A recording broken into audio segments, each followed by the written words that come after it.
The Pinot Noir turned to vinegar in my mouth as Silas Vance's voice cut through the crystal clinking silence of the dining room.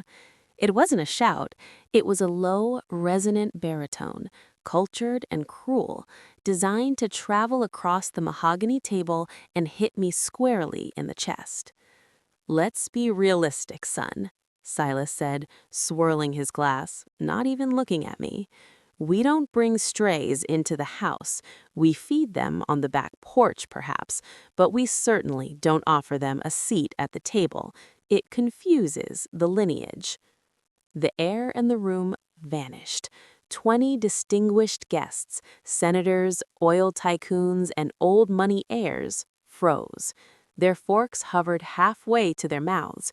Every pair of eyes darted between the billionaire patriarch and me, the woman in the off-the-rack dress sitting next to his golden boy's son. I felt the blood drain from my face, pooling in my hands, making them tremble beneath the tablecloth. I clenched my fists until my nails bit into my skin, using the sharp pain to ground myself. "Dad," Ethan whispered, his face pale. "Don't." "Don't what?" Silas finally looked at me, his eyes cold and blue like a frozen lake. "Don't state the obvious. You're infatuated, Ethan. That's fine. Boys have their dalliances with gritty women. It builds character. But you don't bring the help to the gala dinner. You don't pretend that a girl who grew up on food stamps belongs in a room where the cutlery costs more than her education." He smiled, a terrifying thin expression. "It's unkind to her, really. Look at her. She's terrified. She knows she's a fraud." "My name is Kira Thorne. I am 34 years old. I am not a stray. I am the founder of one of the most aggressive biotech firms in Silicon Valley. But tonight, in this Newport mansion, I was just the girl from the projects who dared to date the heir to the Vance energy empire." I carefully unhooked my napkin from my lap. I placed it on the table, smoothing out the linen with deliberate precision. The silence was so heavy it felt like physical pressure against my eardrums. "Thank you for the meal, Mr. Vance," I said, my voice steady, betraying none of the hurricane raging inside my ribcage. "And thank you for the clarity. It's rare to meet a man so eager to show the world exactly how small he really is." The gasp that went around the table sucked the oxygen out of the room. Silas blinked, his smirk faltering for a microsecond before hardening into rage. "Excuse me?" he snarled. "I said, thank you," I repeated, standing up, "for the lesson." I turned and walked out. I didn't run. I walked with the cadence of a woman who had walked through fire before and knew she didn't burn. I passed the original Renoir in the hallway, the silent, terrified staff, and a security detail at the front door. I was halfway to my Honda Accord, parked conspicuously between a Ferrari and a Maybach, when I heard running footsteps on the gravel. "Kira, wait." Ethan caught my arm. He was breathless, his tuxedo tie askew, tears streaming down his face. "Kira, please, I am so sorry. I didn't know, I swear, I didn't know he would be that vicious." I looked at him. I loved him, I truly did. But looking at him now, shivering in the cool Atlantic breeze, all I saw was fear. "He called me a stray," Ethan said softly. "He's drunk. He's stressed about the merger. I'll talk to him. I'll make him fix this." "You can't fix a rot that deep," I said, pulling my arm gently from his grip. "He didn't just insult me, he dehumanized me. And you sat there for 10 seconds before you spoke. I was in shock." "I was in hell," I corrected. "There's a difference." I opened my car door. "I'm going home. Ethan, don't follow me. I need to think." "Kira, don't let him win. Don't let him break us." I looked at the mansion looming behind him, a fortress of stone and ego. "He can't break what he doesn't own. Go back inside." Send part 2 when ready. "Your father expects you to finish your dessert." I drove away. I watched the Vance estate shrink in my rearview mirror until it was nothing but a cluster of lights against the dark ocean. My hands were shaking now, the adrenaline crash hitting me like a physical blow. My phone rang. It was my assistant, Sarah. It was 9:30 p.m. on a Saturday. "Kira," she said, her voice tight, "I know you're at the dinner, but the legal team for the acquisition just emailed. They want to move the signing up to Monday morning. Vance Energy is pressing hard." I pulled the car over to the shoulder of the highway. I stared at the ocean, dark and churning. Vance Energy, the dinosaur of the industry. They were bleeding cash, desperate to pivot into renewables and biotech. They needed a savior. They needed Nexus Dynamics. They needed my company. Silas Vance knew Nexus was the target. He knew the financials. He knew the tech was revolutionary. What he didn't know, because I had used a holding company and a proxy CEO for the negotiations to avoid media scrutiny, was that the gritty woman he had just called a stray was the majority shareholder and founder of the company he was begging to merge with. "Kira," I said into the phone. "Yes, Miss Thorne?" I said, "Kill it." There was a pause on the line. "I'm sorry, ma'am. The signal is breaking up. Did you say kill the merger?" I said, my voice cold, "Terminate the letter of intent. Pull the financing. Notify the SEC that we are withdrawing from negotiations, effective immediately." "But Kira, the deal is worth $4 billion. The termination fee alone." "I don't care about the fee. Write the check. And Sarah, yes, send the termination notice directly to Silas Vance's personal email. Cite incompatible values and toxic leadership as the reason for withdrawal." "He's going to panic," Sarah whispered. This deal was their lifeline. "I know," I said. "Prepare a press release for Monday morning and set up a meeting with Solaris, their biggest competitor. If Vance won't sell to me, I'll just buy the company that will drive them into bankruptcy." "Understood," Sarah said, her professional mask sliding back into place. "Anything else?" "Yes, get me a coffee. It's going to be a long night." I didn't sleep. I sat on the balcony of my penthouse, watching the city skyline, drinking cheap coffee, and waiting. The fallout was faster than I expected. At 7 a.m., my phone blew up. Missed calls from Ethan, missed calls from lawyers, and 6 missed calls from a number I recognized from the diligence paperwork, Silas Vance.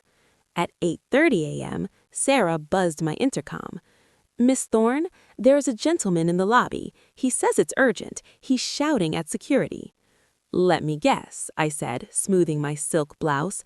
"Expensive suit, red face, looks like he's about to have a coronary." "That's the one. He says he needs to speak to the owner of Nexus." "Let him up," I said, "but put him in the glass conference room, the one where the sun hits your eyes in the morning. Let him wait for 20 minutes.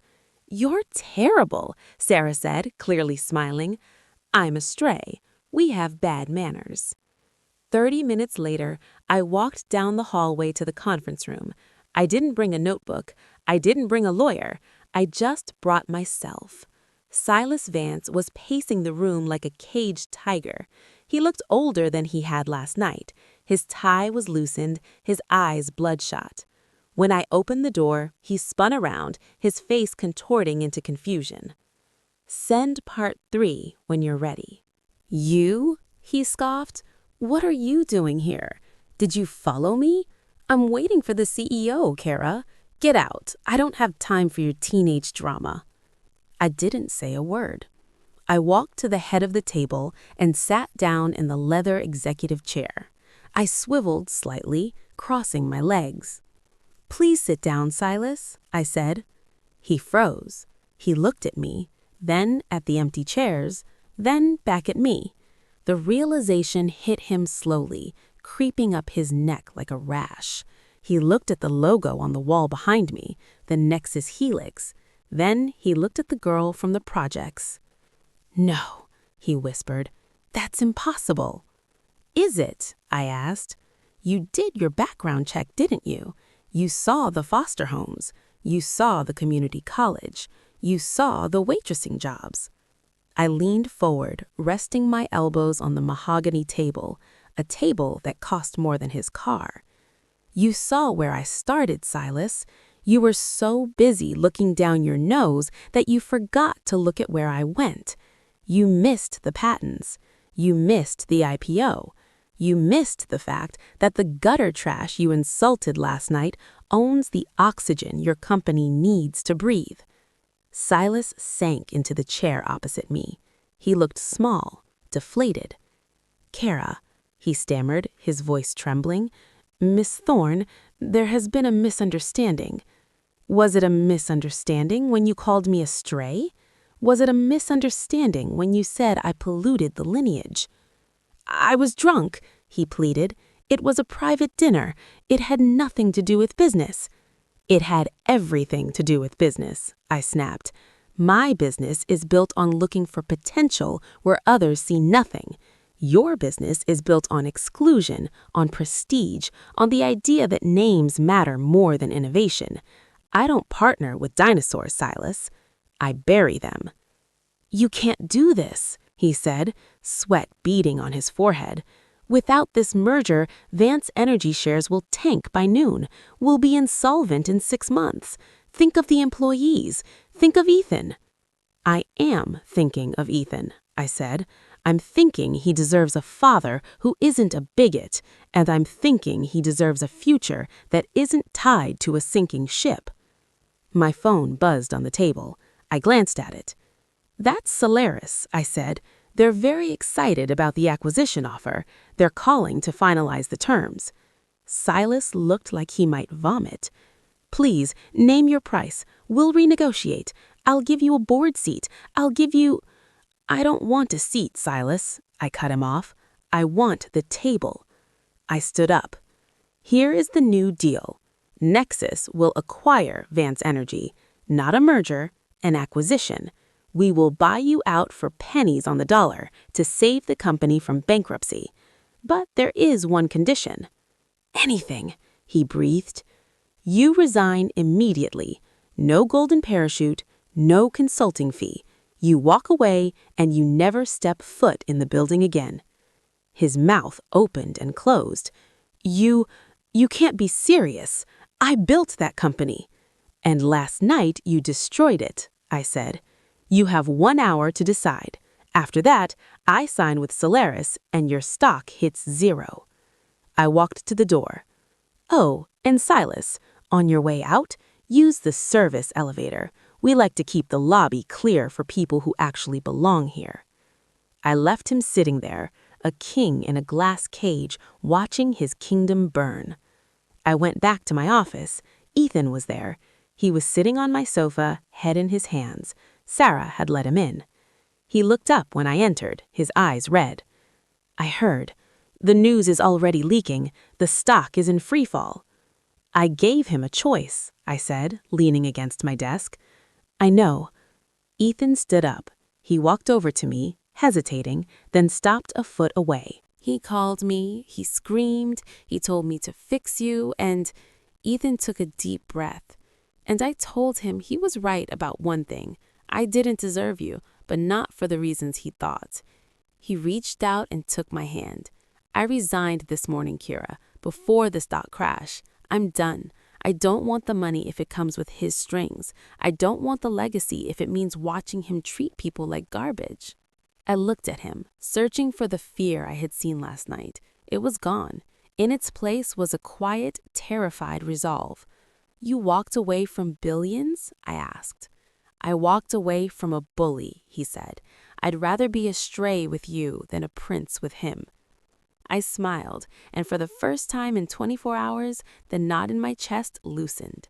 "Well," I said, pulling him closer, "the good news is I'm hiring, and I hear we're acquiring a large energy firm that needs new, non-toxic leadership." By noon, Silas Vance had resigned. By 2 p.m., the acquisition was announced. By evening, the world knew that the stray had just eaten the wolf. I never spoke to Silas again. I didn't need to. The last image I have of him is through the glass wall of my conference room, signing his resignation with a shaking hand, finally understanding that in the new world, the only thing that matters is what you bring to the table, not who your father was. Some people say revenge is a dish best served cold. I disagree. Revenge is a business transaction, and business, as it turns out, is booming. If this story hit you, don't be silent. Subscribe, share, and like. Turn on the bell. Silence isn't revenge. Being hurt is.